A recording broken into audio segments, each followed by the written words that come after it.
В информационном агентстве «Интерфакс Северо-Запад» состоялась пресс-конференция, где стала известна дата самого ожидаемого в Санкт-Петербурге события – весеннего праздника фонтанов в Петергофе. О том, когда же жители и гости культурной столицы смогут насладиться этой красотой, расскажут наши корреспонденты.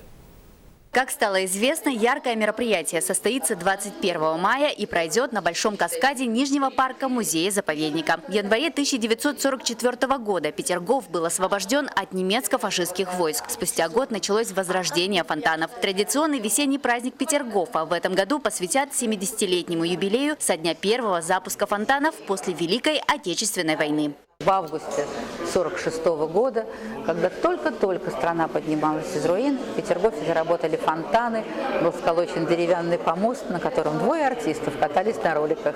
А теперь на этом месте произойдет грандиозное шествие, фейерверк.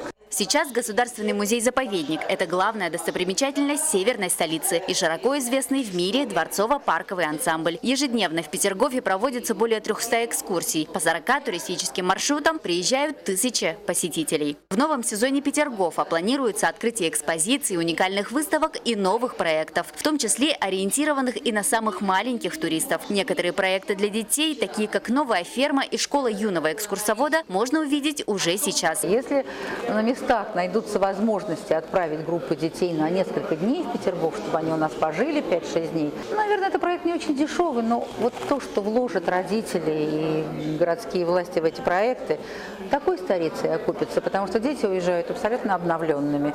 Так что с удовольствием приглашаю Якутию в Петергоф. Айсена Бурнашова, Анастасия Данилова, Егор Максимов, Лидия Андросова, НВК Саха, Санкт-Петербург.